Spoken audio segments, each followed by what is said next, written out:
A single missing screenshot can cost you $1,000 and 3 months of waiting. And if the LMIA is refused, you do not get that money back. In 2026, Service Canada is using digital tools to flag recycled job ads. Low-wage roles are restricted in high unemployment regions, and LMIA validity has been cut to just 6 months. That means no one small mistake can shut down your entire hiring before it even begins. For employers, that is lost revenue, burned out staff, and competitors pulling ahead. For foreign workers, it is a life plan put on hold. I'm Evelyn Ackah, a Canadian immigration lawyer with over 25 years of helping clients just like you. And today, I'm walking you through the LMIA work permit process step by step for 2026 and the 5 employer mistakes that lead to the most refusals so you can protect your hiring timeline, your budget, and your future workforce. Because right now, the LMIA process is not forgiving. And if you are going to go through it, you need to get it right the first time.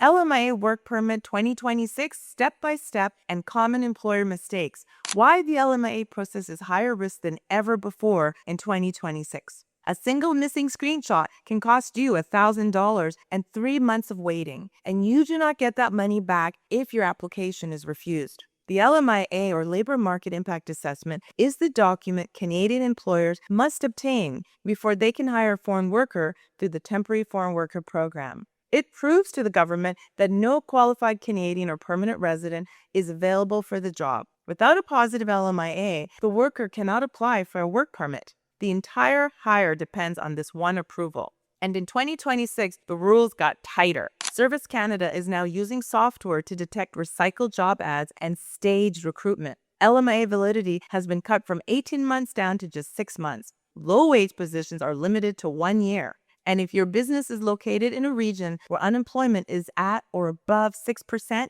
your low-wage LMIA application will not even be processed. It will be refused before anyone even reads it. For small businesses, a delayed hire does not just mean an empty desk. It means turning away customers, burning out your existing team, and falling behind competitors who filled the role months ago. For the foreign worker, it means a life plan put on hold indefinitely.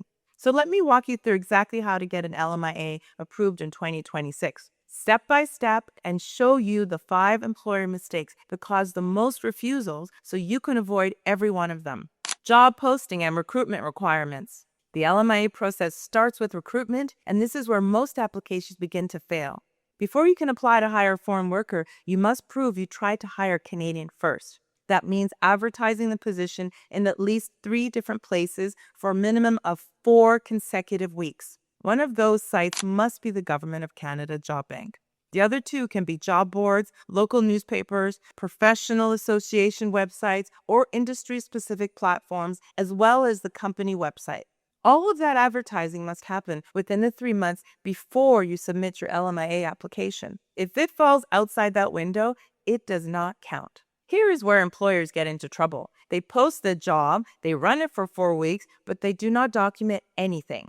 No screenshots, no saved copies of the ads, no record of when they were posted or how long they ran. And when Service Canada asks for proof, and they will ask, the employer has nothing to show. That alone is enough to get your application refused. And in 2026, documentation standards are stricter than ever before. Service Canada is cross-referencing job ads with payroll records and using digital verification to flag applications that look staged or recycled from previous submissions.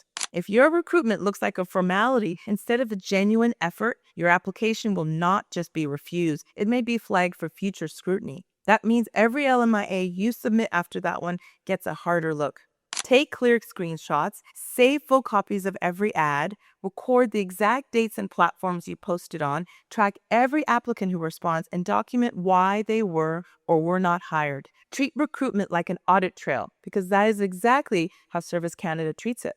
Completing and submitting your LMIA application. Once your recruitment period is complete and you have all the documentation, you move to the application itself. The main form is the EMP 5626, along with any supporting documents required for the specific type of position you are filling.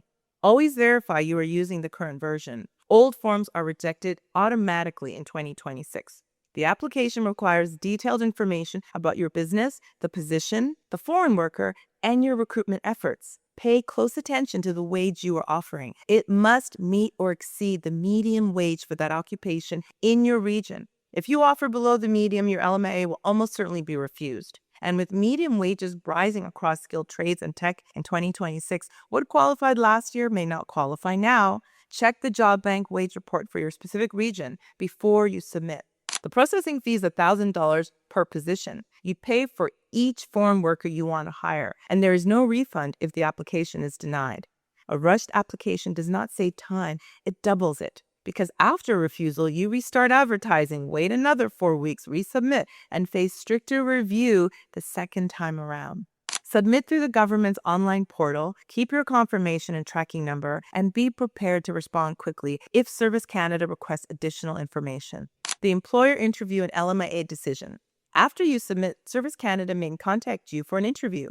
This is normal. They want to verify that your business is real, the job offer is genuine, and your recruitment efforts were legitimate. Be ready to answer specific questions. Why could you not find a Canadian worker? What skills were the local applicants missing? Did you interview everyone who applied?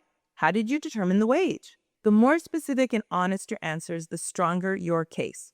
The LMIA decision comes by email or mail. Positive LMIA means the foreign worker can proceed with their work permit application using your approval letter. A negative LMIA means you need to identify the reason for refusal, fix the problem, and start again, which add months to your timeline. LMIA processing times vary by stream. The global talent stream processes in roughly 10 business days for eligible high-tech occupations. High-wage LMIA applications average 8 to 12 weeks. Agricultural stream applications often move faster due to seasonal urgency. But across all streams, incomplete applications are the single biggest cause of delays. Every missing document, every unclear answer leads to a discrepancy that could lead to refusal.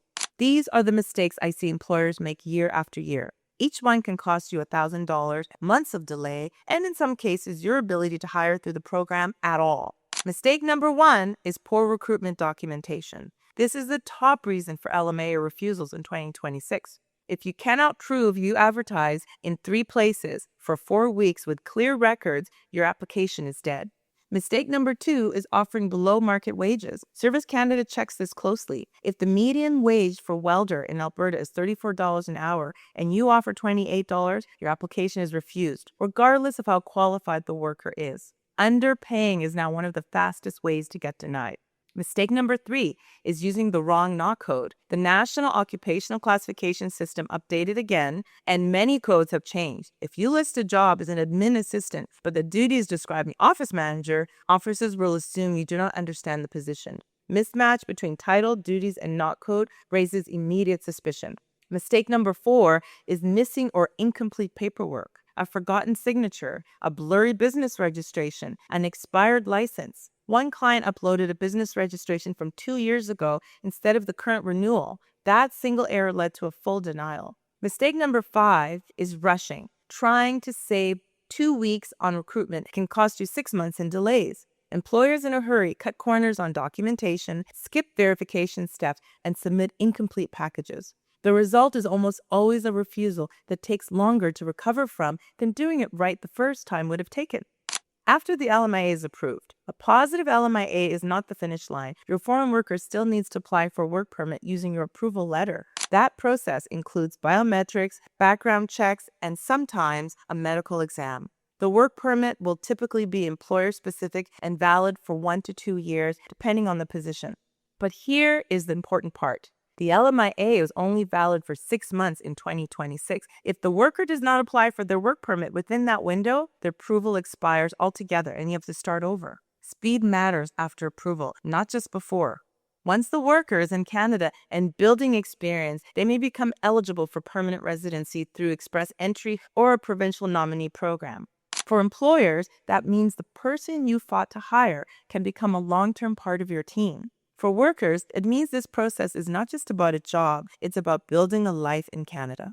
But here is the thing. The LMIA process is long, expensive, and unforgiving. And for some companies, there may be a faster path. If your business operates in more than one country and you need to move key staff to Canada, the intercompany transfer work permit is LMIA exempt for American businesses, which means you skip this entire process. That is exactly what I want to cover in my next video on how intercompany transfers to Canada actually work. If you want to avoid the cost, the risk, and the months of waiting that come with an LMIA, you need to watch this next video. I will see you there.